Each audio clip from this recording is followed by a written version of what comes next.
Hello दोस्तों, स्वागत करता हूँ वापस अपने इस प्यारे से यूट्यूब चैनल में, जहाँ हम लोग क्लास 10 की जो एनसीईआरटी बुक है मैथ का, उसको हम लोग सॉल्व कर रहे हैं।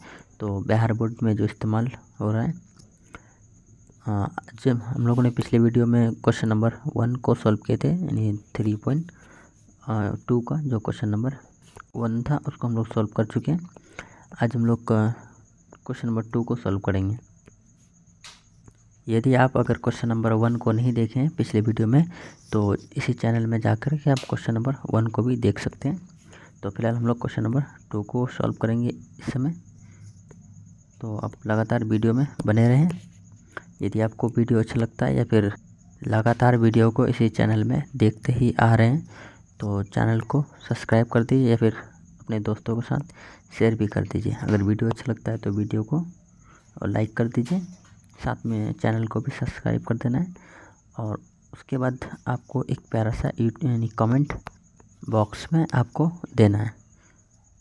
तो लास्ट में आप कमेंट दे सकते हैं अगर कोई डाउट रह जाता तो। उससे पहले हम लोग क्वेश्चन नंबर 2 को सॉल्व करेंगे।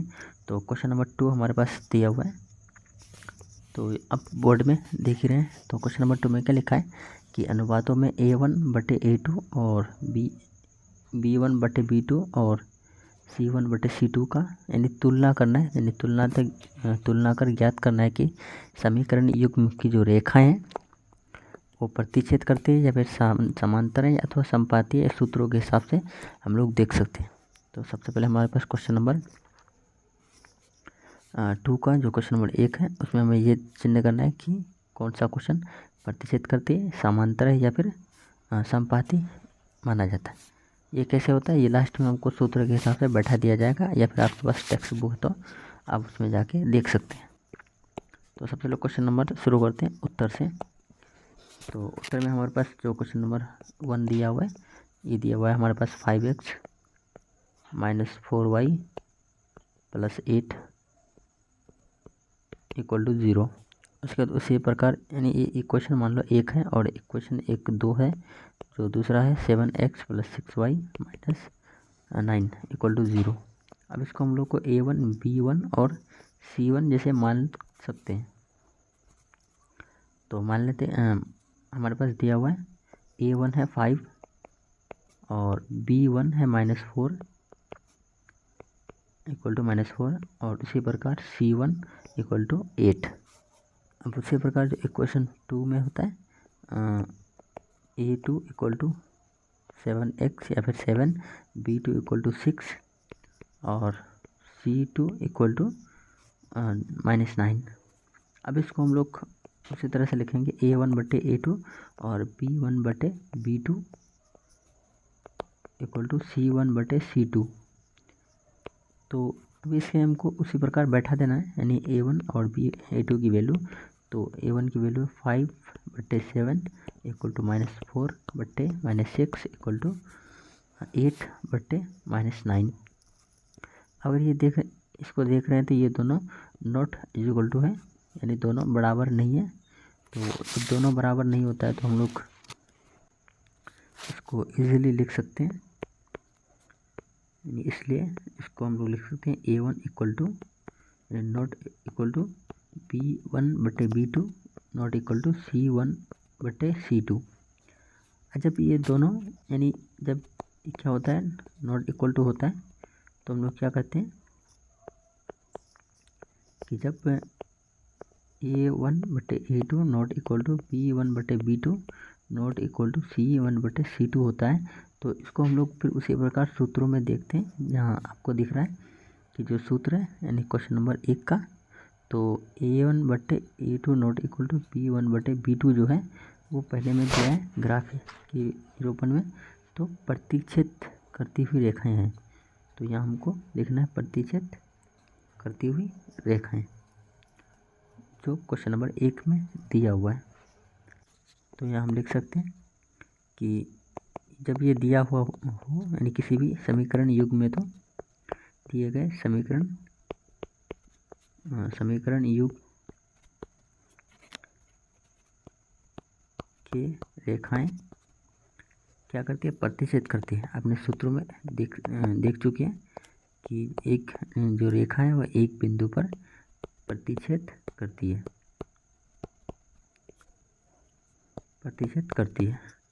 अब उसी प्रकार क्वेश्चन नंबर 2, जो क्वेश्चन नंबर 2 में क्या है, तो क्वेश्चन नंबर 2 का भी उत्तर लिखेंगे। उत्तर लिखने के बाद जो दिया हुआ है हमारे पास 9x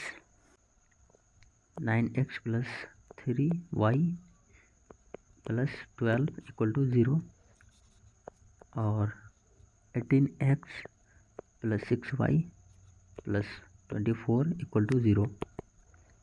अब इसको भी उसी प्रकार यानी A1/A2 और B1/B2 और उसके बाद C1/C2 तो इसी प्रकार लिखना है। तो हमारे पास A1 की वैल्यू है 9 इक्वल टू 9 और B1 की वैल्यू है 3 और C1 की वैल्यू है 12 और उसी प्रकार A2 की वैल्यू है 18 इक्वल टू 18 और B2 की वैल्यू है 6 B2 इक्वल टू 6 और उसी प्रकार C2 इक्वल टू 24। जब ये हमारे पास दिया हुआ है तो हम फिर उसी प्रकार बैठा सकते हैं, यानी A1/A2 9/18 और B1/B2 3/6 इक्वल टू 12/24। अब इसको काटेंगे तो काटने के बाद क्या हो जाता है कि ये पूरा इक्वल टू हो जाता है, यानी 1/2 ये भी आ जाता है 1/2 इक्वल टू 1/2 यानी दोनों क्या हो जाता है इक्वल टू हो जाता है। तो जब दोनों इक्वल टू हो जाता है तो इसको हम लोग क्या करते हैं A1/A2 equal to B1/B2 equal to C1/C2।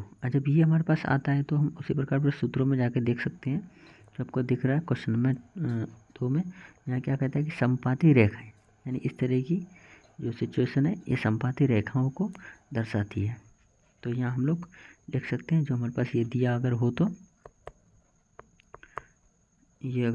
क्या हो जाता है, जो दिए गए समीकरण युग्म होता है, दिए गए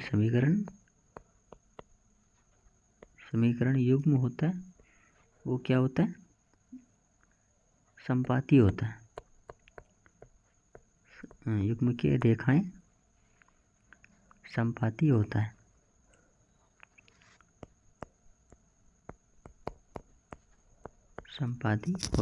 होती है। तो अब उसके बाद क्वेश्चन नंबर 3 यानी जो उसी क्वेश्चन नंबर 2 का जो ऑप्शन 3 था तो उसका भी उत्तर लिखते हैं। तो ऑप्शन 3 में क्या लिखा है 6x जो दिया हुआ है तो यहाँ है 6x minus 3y plus 10 equal to 0 और नीचे दिया है समीकरण 2 में 2x माइनस y हाँ,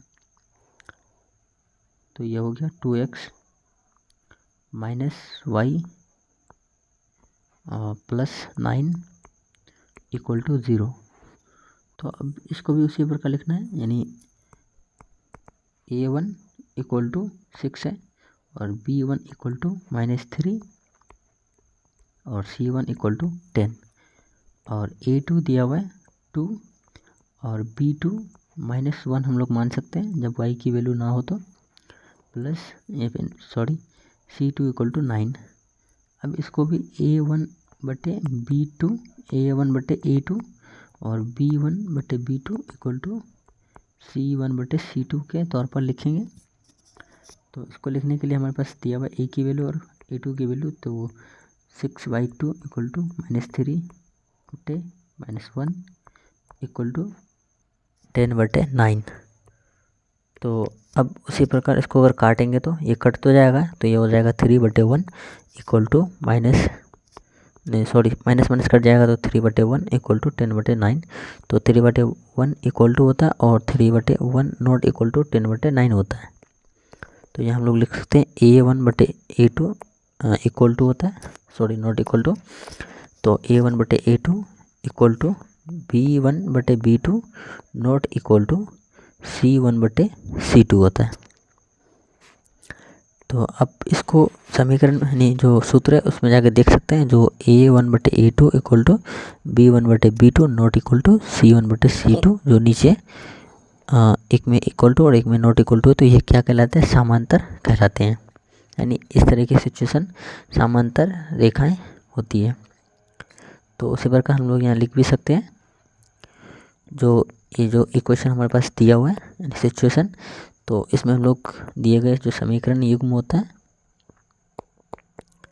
तो समीकरण युग्म होता है वो क्या कहलाते हैं, समीकरण युग्म की जो रेखाएं होती है वो समांतर कहलाते हैं, समांतर होती है। ये हो गया आपका आंसर। तब तक के लिए धन्यवाद। अगले वीडियो के लिए मिलते हैं।